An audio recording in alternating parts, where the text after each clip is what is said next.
네, 여러분 반갑습니다. 논문 작성 및 발표 과목 8주째 강의를 시작하도록 하겠습니다. 우리가 지난 시간부터 이 논문 발표에 대한 그러한 내용들을 지금 공부하고 있는데요. 아마 여러분들이 지금 팀을 꾸려서 이렇게 팀별로 논문 작성을 준비하고 있을 겁니다. 그래서 아마 우리가 대면 수업을 한 2주나 3주 뒤에부터 이제 시작하게 될 건데, 그때 여러분들이 작성한 논문들을 이제 PPT로 이렇게 발표하는 시간도 가지려고 합니다. 지난번에 말씀드렸듯이. 그래서 지금 논문을 쓰고 있는 내용들을 잘 숙지를 하시고요. 지금 여러분 교과서에 9장인데 9장 내용들을 잘 숙지하셔가지고 발표를 어떻게 할 건가, 그리고 이제 우리 이런 내용들을 가지고 하반기에 학회에 가서 이렇게 발표할 수 있는 기회가 있을 겁니다.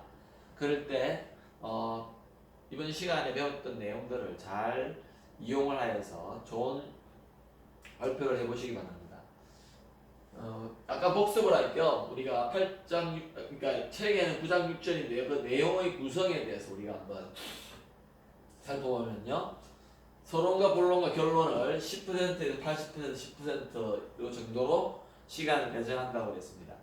예를 들어서 학회에 가서 구두 발표를 하는 경우에 한 15분 정도를 한다면은 서론과 본론을 서론과 결론 부분을 한 3분 정도 하고요. 그 다음에 본론을 한 10분 정도 하고 질의응답을 한 1, 2분 정도 하면 아주 배분을 잘하는 그런 내용 구성이라고 볼 수 있겠습니다. 그 다음에 발표 내용을 청중에게 미리 알려준다. 이거는 발표 초록집을 보게 되면 미리 알 수 있습니다. 그 정도면은 충분할 거고요. 아니면은 여러분이 첫 페이지에 미리 알려주는 그러한 멘트가 필요하겠죠, 그죠? 그 다음 제목은 여러분들 핵심 메시지에, 그러니까 키워드들로 중심으로 해서 중요한 단어들로 중심으로 해서 구성을 하는 그런 센스가 있어야 되고요. 그 다음에 연구 목적은 3가지 이하로 요약한다. 너무 많으면 어떻느냐면요, 산만하게 됩니다. 그래서 키워드 하나당 하나의 목적 정도로 생각한다든지, 그래서 가급적이면은 2-3가지 정도로 요약하는 게 중요하다. 그 다음에 결과 및 토의의 처리 방법에 있어서 굉장히 신경을 써야겠다. 그래서 우리가 본론에 있어서 가장 중요한 부분이 이 결과 및 토의잖아요, 그죠? 그래서 그 부분에 있어서 굉장히 신경을 쓴다. 그 다음에 결론은 우리가 이 시작한 제목을부터 해가지고 연구 목적 이런 것들과 함께 스토리텔링이 되게끔 잘 일체감을 나타낼 수 있도록 여러분들이 결론을 잘 마무리해야 될 것 같습니다. 그 다음에 아주 좋은 발표는 어떻죠? 질의응답 시간에 풍성한 건데, 그래서 질의하는 것들에 대해서 간략하게 답변을 우리가 드릴 수 있도록 준비하는 게 참 중요하다. 그 다음에요, 발표와 시각자료의 내용은 당연히 일치해야 되겠죠. 대부분의 학부학생들이 가서 발표할 적에는 파워포인트를 보고 발표하게 되는데요.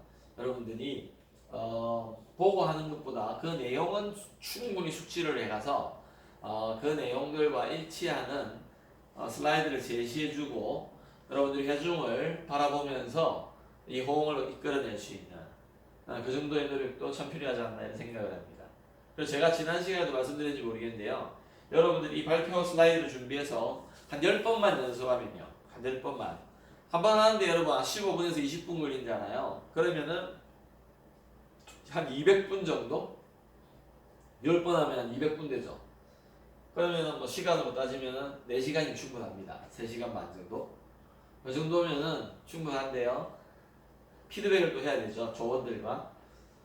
그래서 여러분들이 논문 학표의 발표를 위해서 적어도 발표하는 데만, 발표 자료를 준비하는 걸 빼고 발표하는 데만 서너 시간은 투자하셔야 됩니다. 그러면요, 얼마나 자신감 있게 발표할 수 있는가 여러분들이 체험할 수가 있습니다.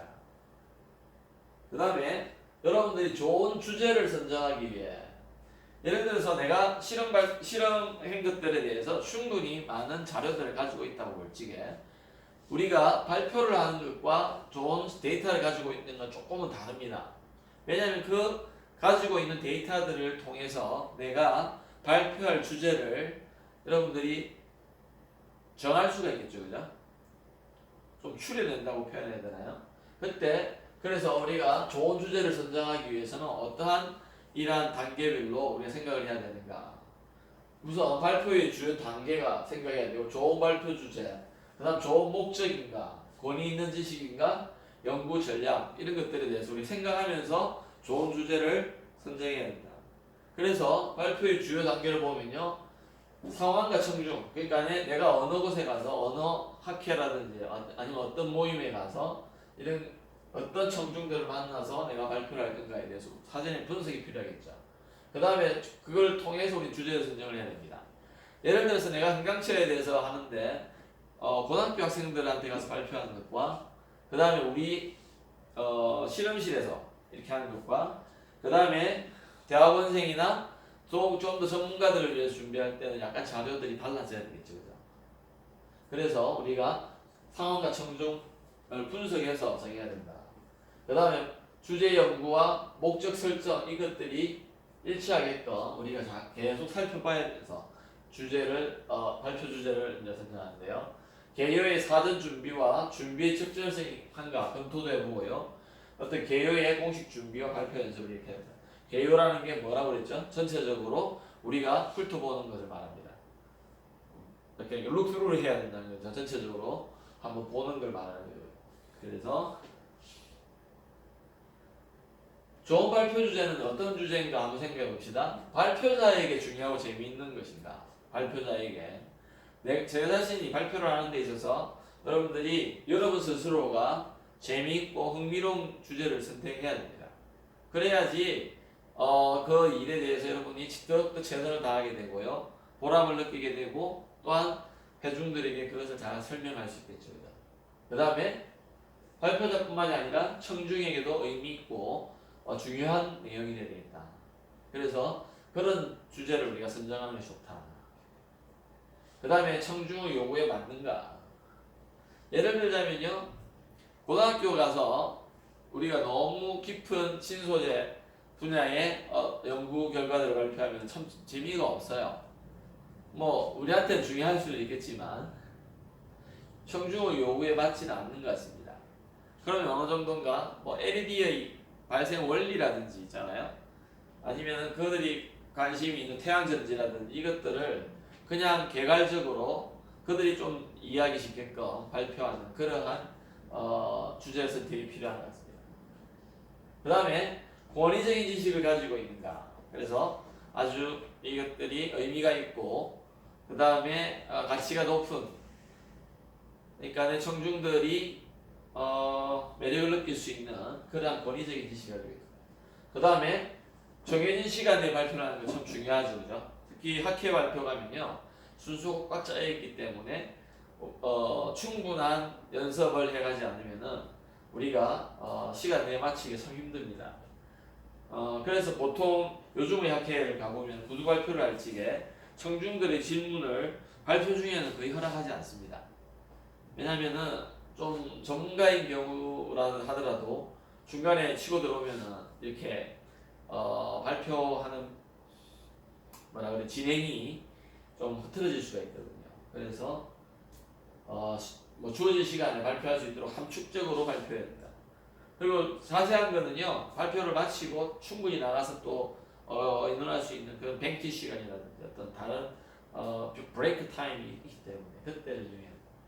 그 다음에요, 때와 장소와 행사에 적절해야 된다. 이건 설명을 했습니다.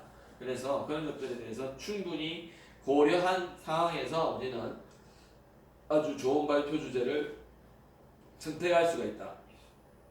그 다음에요, 그 좋은 발표 주제에 따른 목적이 중요하다. 그러니까는 이 좋은 목적에서는 어떤 걸 말하냐, 발표자가 이루고자 하는 그런 내용들을 알려야 되겠죠. 그래서 구체적으로 청중에게 무엇을 이해시키고요, 그 다음에 무엇을 인식할 수 있게끔 도와주고, 그 다음에 그것으로부터 그들도 또한 행하게 하는 것을 좀 명확하게 심어줄 수 있는 그러한 목적들이 필요하다. 그 다음에 앞에서 선택했던 그 주제에 관련된 것에 초점을 맞춰야 되겠다. 예를 들자면 우리가 형광체에 대해서 어떤 주제를 선택했다. 특별히 형광초의 효율에 대해서 뭐 했다고 합시다. 그랬을 적에 아니 우리의 논문은 우리의 발표는 그 효율을 향상시키기 위해서 어떠한 실험인자들을 변화시키는가 그것에 우리의 실험의 목적이 있다. 라든지 활성제의 농도를 바꾼다든지 그죠? 아니면 활성제의 양을 바꾼다든지 그 다음에 뭐 어떤 온도를 변화시키는 그런 요인들에 대해서 우리가 초점을 맞춰가자. 그 다음에 가급적 다른 사람이 안 한 것, 새로운 발상에 대해서 어떤 새로운 정보나 새로운 어떤 커멘트라든지 이런 것들을 담고 있는 발표일 적에 더 가치가 있다고 생각합니다. 그 다음에요, 감당할 수 있도록 주제를 제한한다. 너무 예를 들자면 아까 형광체 효율이라고 했는데요. 어떤 한 발표에서 15분에서 20분이라 합시다. 그런데 요인을 너무 많이, 변인을 너무 많이 넣어가지고요. 온도도 변화시키고, 활성제의 농도도 변화시키고요. 활성제의 종류까지 변화시킨다면 제한 범위가 너무 넓죠. 그러면은 우리는 초점이 흐려지는, 그러니까 충분한 양을 설명할 시간도 안 될 겁니다. 충분히. 그냥 데이터를 제시하는 정도로 그냥 넘어갈 수밖에 없겠죠. 그래서 감당할 수 있는 주제를 선정해요. 제한. 그 다음에 아까 권위 있는 지식이라 했는데요. 예를 들어서 재료학회를 간다든지 그 분야에 대해서 어떤 주요 핫 이슈나 어떤 관심 대상, 굉장히 인터레스팅한 포인트에 대해서 가까이에 있는 그 다음에 연관된 이러한 어떤 정보들을 전달할 수 있는 그런 발표면 좋겠다. 그 다음에 존경받는 권위자가 말할 수밖에 없는 것. 그러니까 충분히 준비되고요. 충분히 훈련되고 그 다음에 이 분야의 어떤 분야에 대해서 나름대로의 충분한 지식을 갖고 있는. 근데 대학원생이나 학부생에게는 이건 참 어려울 겁니다. 그러나 여러분들이 이 권위를 인정받을 수 있는 과정을 걸어가는 그런 대상자들이기 때문에요. 이것들을 생각하면서 우리는 지식을 전달하는데 노력을 많이 기울여야 될 겁니다. 그러기 위해서는 참고 문헌이나 관련된 지식들을 많이 습득을 해야 됩니다. 그래서 여러분들이 가지고 있어야지 또 전달할 수 있겠죠. 그죠? 그 다음에 이 참 중요하죠. 최근에 개발된 그러한 지식들을 여러분들이 전달하는 게 중요하다. 그래서 저도 여러분들 논문 작성 및 발표회에서도 부탁을 드렸죠. 최근에 2, 3년 안에 아니면 1, 2년 안에 발표된 논문들을 주로 뭐라 했죠? 참고 문헌으로 선택해라. 그래서 그 사람들이 하는 것과 우리 실험실에서 지금 해보려는 것이 얼마나 차이가 있는가. 그리고 그 트렌드를, 그 시대의 어떤 트렌드를, 그 현재의 어떤 트렌드를 따라가는 또한 더 앞서갈 수 있는 그러한 정보들을 우리가 발표할 수 있으면 좋겠다. 그 다음에 뭐 지역적으로 중요하면 실제로 적용되는 것이다. 예를 들자면은 뭐 우리로 치면 이 지역이 사상도 될 수 있지만 동남권 대학에 있는 사람들끼리 워크숍을 해본다든지요. 아니면 제주도에 가서 어떻게 해본다든지 그죠? 아니면은 우리가 주로 뭐 학회 가는 건 전국 학회를 가죠 그죠? 근데 전국 학회가 아니라도 지방 학회에 가서 어떤 지역적으로 중요하게 다루는 예를 들자면은 대표적인 게 지역적인 건 아닐 수 있지만 좀 지역적으로 생각하는 청강치 학회라든지 아니면은 재료학회나 뭐 이런 데 가서 우리가 뭐 대한민국 안에서라든지 그것도 지역적이라 할 수도 있죠. 그래서 실제로 적용하는 것들에 대해서 우리가 관심 있는 분야에 대해서 할 수 있으면 더 좋겠다. 그러면은 우리가 그러한 권위 있는 지식을 획득하려면요, 여러분 이거 잘 보셔야 됩니다. 이미 알고 있는 것으로부터 시작을 해야 한다. 여러분이 전혀 모르는 새로운 분야를 시작한다면은 발표하기에는 충분한 시간이 필요할 겁니다. 발표를 하기 위한 충분한 지식을 습득하는데 시간이 필요하기 때문에. 그래서 우리가 이미 알고 있는 것으로부터 시작을 해야 된다. 그렇기 때문에 학부 때 여러분이 학부 과정에서 많은 걸 배워야 됩니다. 사실은.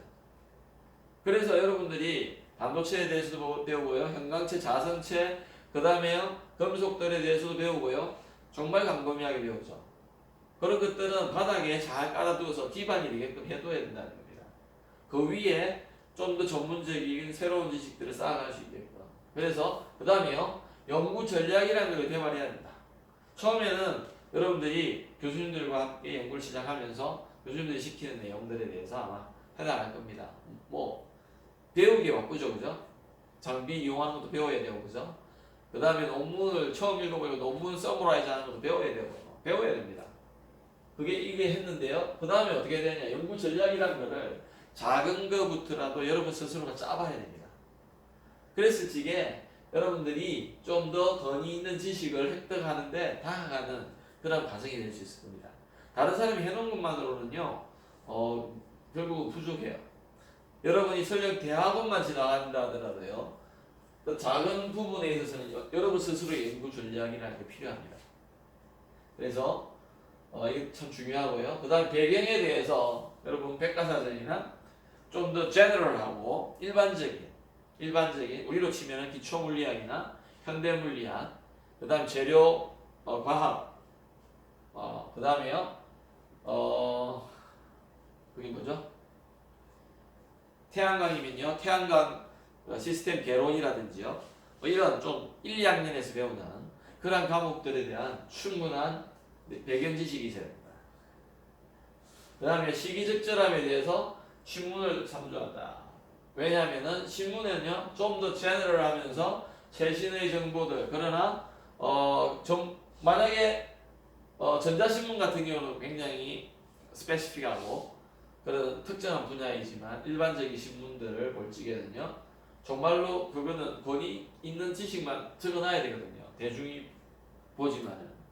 그러니까 보편적인 일반적인 사람들이 볼 수 있는 그런 지식이지만 우리가 이 시기적절함에 대해서 우리가 예를 들어서 이게 신문이라는 게 뉴스잖아요. 그죠? 뉴스. 그러니까 어떤 right 타이밍에 그 적절한 그 타이밍에 딱 그 알맞은 어떤 정보, 지식을 제공해주는 그런 노력이 필요하고요. 그 다음에 참고 자료는 온라인으로 검색한다. 최신 거를 검색하기 위해서 온라인 봐야 되는 거죠.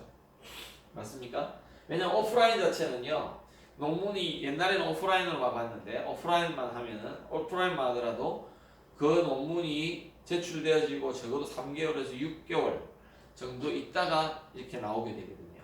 그렇기 때문에 우리 온라인 요새는 그래서 온라인판도 요즘 따로 있죠, 그죠? 그 다음에 주제에 대해서 어떤 지역에 있는 우리 주변에 있는 교수님뿐만이 아니라 연구소 이런데 권위자와 상의할 수 있다. 학부 과정에서는 교수님들과 의논하는 것만으로 충분합니다. 그러나 여러분들이 학회에 발표하러 가는 이유 중에 하나는요, 이러한 권위자들을 만나러 가는 이유입니다.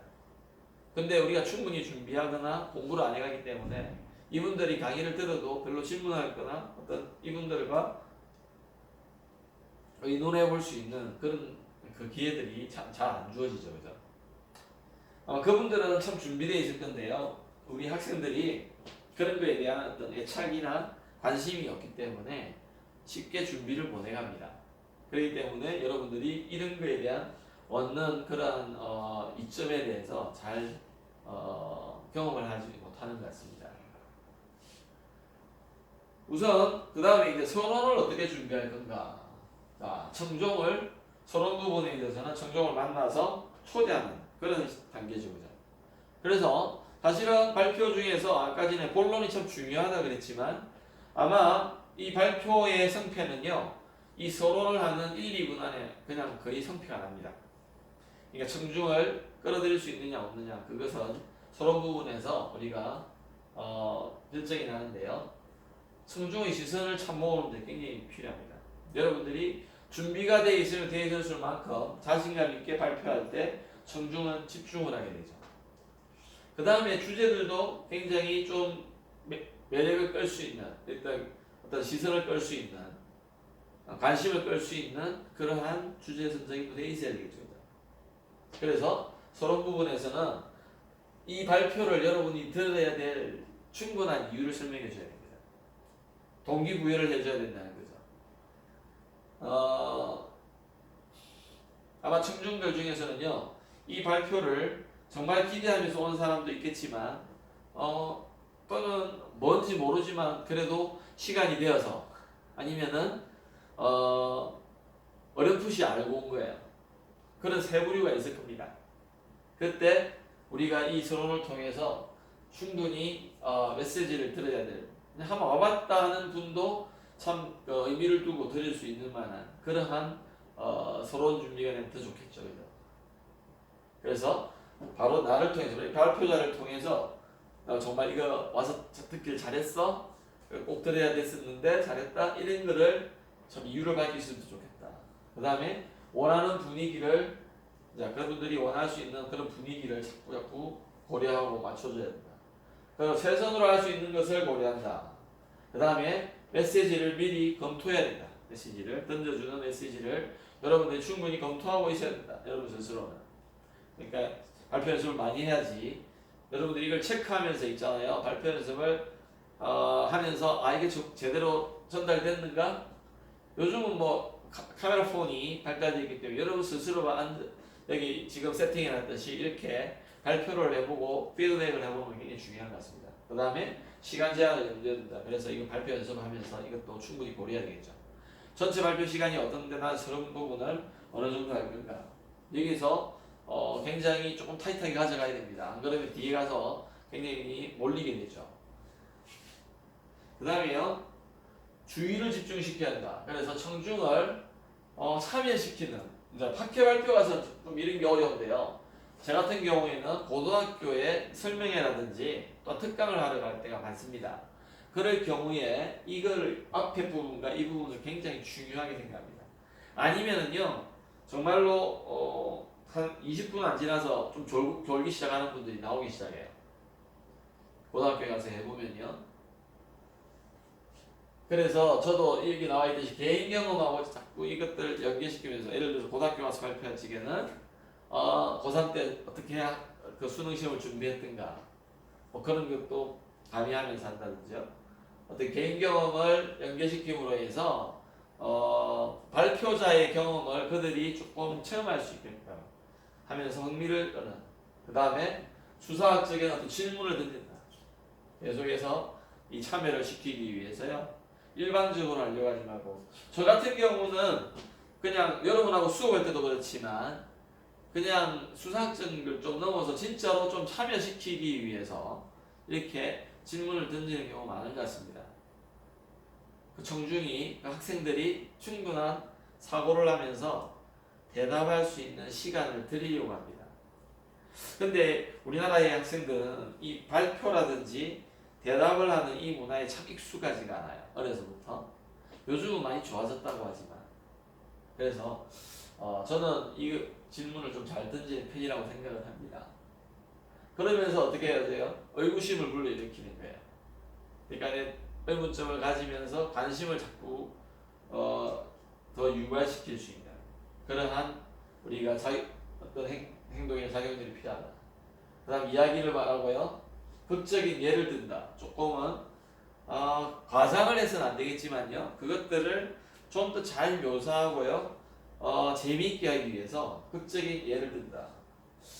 제가 이게 좀 잘 못하는데 유머를 잘 사용해야 되는데 옛날에 한 30대는 좀 그랬는데 요즘 이 유머를 사용하기 굉장히 힘든 것 같아요. 이게 참 어려운 것 같습니다. 발표에 여러분들이 충분히 준비가 되어 있을 적에 이 유머를 사용할 수 있거든요. 안 그러면은 좀 유머 집을 보든지 모음집을 보든지 이래가지고라도 삽입을 하면은 참 좀 무미건조한 아니면은 좀 딱딱한 분위기를 없애면서 관심을 더 집중시킬 수 있는 그런 역할을 할 수 있을 것 같습니다. 그 다음에 인용하는 것으로부터 시작한다. 이런 것들이 뭐 인문학적인 거라든지 과학적인 제너럴한 발표회 가운데서는 이런 거 많이 합니다. 예를 들자면 모든 책들을 보면요. 과학자들의 이야기로 인용을 하면서 시작을 하죠. 뉴턴부터 시작을 해서 아인슈타인이라든지 이런 사람들을 시작할 수 있죠.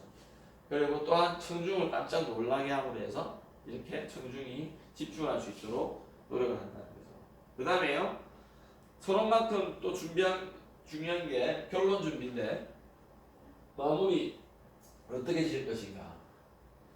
자, 이제 좀 있으면은 마지막 슬라이드나 그 앞에 이제 두 번째 슬라이드 정도 된다는 것을 말하면서 이제 발표가 조금 있으면 끝날 거니까 한번 다시 집중을 해보자. 그래서 그는 충분한 암시를 주고요. 주안점을 우리 개조식으로 이렇게 정리를 하면서 살을 약간 붙이면서 또한 어떻게 해요? 그 주안점들이 일체감을 가질 수 있게끔 연결 잘 시키면서 그래서 내가 유지하고자 하는 그 분위기를 잘 고려해간다. 집중을 그 사람들이 놓치지 않도록 그리고 최선으로 할 수 있는 것을 우리가 한번 생각하면서 결론을 이렇게 구성을 해야 되겠다. 그래서 청중들에게 기억에 남길 만한 것을 준다. 저는 중고등학교나 공부나 대학교에 가서 이런 특강을 해보는데요. 참 어렵더라고 이게. 1시간 반이나 2시간을 시간을 주거든요. 근데 정말로 강의를 100명 앞에서 했는데 그 중에서 10명 나오기가 참 힘들더라고요. 강의를 마쳤는데 서너 명은 온 적이 있었어요. 서너 명이 와서 정말로 기억에 남는 것이 이거였는데 이것을 내가 행하면서 발전하려면 어떻게 해야 되겠느냐고 이런 질문하는 사람들이 있거든요. 그럴 때는 굉장히 제 발표에 참 만족이 되더라고요. 그 다음에 필요하면 행동을 취할 것을 또한 말한다. 그래서 여러분들이 이런 것들을 좀 생각하면서 청중들과 얼마나 교통하면서 내 발표를 잘 마무리할 것인가를 생각하면서 결론을 준비해야 됩니다. 그리고 그 마무리하는 그 매점하는 그것에도 기법이 있는데요. 청중을 재차 관련을 시켜야 됩니다. 이거는 고등학교 같은 데 가서는 진짜 이거 필요하더라고요. 설명회하러 가서는요, 발표회하러 가서 고등학생들 계속 한 시간 동안 있다 보면요, 굉장히 분위기가 무르익어요. 그러면서 어떻게 해요? 자꾸 여러분도 이렇게 할 수 있다라든지 이래가지고 자꾸 관련을 시키려고 해요, 저도. 그래서 그 다음에 또 질문을 던지죠. 아까 전에 했듯이 이야기 인용하고요. 그 다음에 언유로 끝내고 서론을 되풀이해야 합니다. 아까 전에 이거 우리가 지금 왜 하러 왔지? 그러면서 앞에서 우리가 목적이나 주제를 제시했던 그 서론에서 했던 것들을 다시 환기시켜주면서요. 다시 생각나게 하면서 그 발표 주제나 목적에 집중할 수 있도록 끝까지 그래서 행동을 취할 것을 이제 예를 들면 저 같으면은 시간 관리 이런 거에 대해서 강의를 참 많이 나갑니다. 그러면은 마지막에 어떤 걸 하냐면요, 시간 계획표를 다 나눠줍니다. 일주일 시간 계획표를 미리 프린트해 가서 그래서 사실은 강의를 시작하기 전에 나눠줄 때도 있고요. 아니면은 강의를 마치기 전에 이제 나눠주기도 하는데 장단점이 있더라고요. 강의 시작하기 전에 주면요, 그 사람들이 자꾸 그걸 쳐다본다고 강의를 어떨 땐 집중을 못 할 때가 있어요. 충분히 시간이 저에게 정도 주어질 적에는요, 저는 마치기 한 20분이나 10분 전에 나눠주고요. 그걸 어떻게 작성하는가, 행동을 어떻게 취할 수 있는가에 대해서도 충분한 정보를 제공합니다. 그 다음에요, 우리가 이제 내용에 대해서 알아봤는데, 그러면은 보조 자료를 어떻게 이제 만든가? 보조 자료. 예를 들자면 이거는 왜 필요하냐면요, 우리가 질문을 했을 적이라든지 아니면은 마치고 나서 또한 그분들에게 추가로 우리가 충분한 정보를 제공하고 싶을 때 이게 필요한데요. 우리가 명확성이나 우리가 제공했던 그러한 정보들의 명확성, 그리고 흥미로움이나 진실성을 충분히 보충해 줄 수 있는 그러한 우리가 보조 자료가 필요하다. 그러려면은 사진이나 그림, 동영상 이런 것들 요즘 참 많이 이용하는데 저 같은 경우는 통계 자료라든지 그 다음에요 사진 이런 거, 그 다음에 사건이나 뭐 전문가의 인용 이런 것들 저는 사실 많이 제공하는 것 같아요. 저는. 그래서 주로 어떻게 된다고요? 우리의 발표한 내용들이 이러한 것들을 보충을 받음으로 해가지고 신뢰성을 높일 수 있다. 그 신뢰성이라는 게 기반이 될 적에 우리는 그 학생들이 아니면은 청중들이 좀 더 다가오게 되고요. 그 다음에 관심을 더 가지게 되고 또한 자기가 행동을 아까 마지막 행동을 취한다는데 그 행동을 취하는 데 있어서 좀 적극적으로 되는 그러한 효과를 끄집어낼 수 있다. 그 다음에요. 그래서 보조자료 사용법이 이제 6개 나올 건데 우리가 논쟁적인 주제를 다룰 경우에는 보조자료를 어떻게 사용해야 되느냐. 예를 들어서 신문에 나와 있듯이 사실의 보도나 또한 통계 자료 같은 거 이런 거 있죠. 그 다음에 전문가의 증언들을 이렇게 들어가 있을 수 있고요. 실제적인 예를 한번 보여준다는 겁니다. 그래서 우리가 국내 기업 동향이라든지 이런 거 실제적인 어떤 분석 기사라든지 통계 자료를 이용해서 우리가 보조 자료를 이용할 적에 이러한 충분히 이 발표가 좀 더 명확해지고요. 논리적이라는 것을 우리가 도와주셔야 된다. 그 다음에요. 주제나 개념이 추상적인 경우에는 이러한 예라든지 일화라든지 비유, 이 인문학적인 어떤 그러한 발표에서 많이 사용되는 기법인데 이거는 사실 기독교, 크리스찬에서 지금 예를 들어서 비유를 하는 겁니다.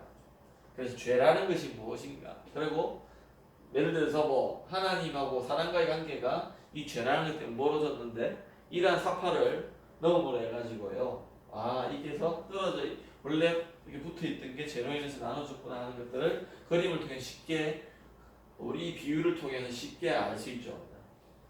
굉장히 추상적일 수 있는데 그래서 이런 예화를 들 수 있다. 그 다음에요. 매우 기술적인 것을 다룰 적에 특별히 이 보면은 이게 뭐죠? 자동차의 구조가 설명하는데 사실적인 그림이라든지 전문가의 정언이라는 것은 이거는 녹화를 떠가지고 들어갈 수 있고요. 정의 예를 들어서 우리가 이런 것들은 뭐고 이건 뭐고 스피드 센서가 여기 붙어 있고 이런 것들 그다음 설명이나 묘사하는 것들로 우리는 이 보조자료를 선택할 수 있다. 그 다음에요. 기술 정보를 조합적으로 나타낼 때 이런 표를 이용해 가지고요. 예라든지 비교라든지 대조를 하는 거라든지 또한 유사성이라는 것을 적어줌으로 해서 우리는 충분히 청중이 이해하는 데 도움을 줄 수 있다. 이런 것들은 되게 재미있는 거죠. 그죠?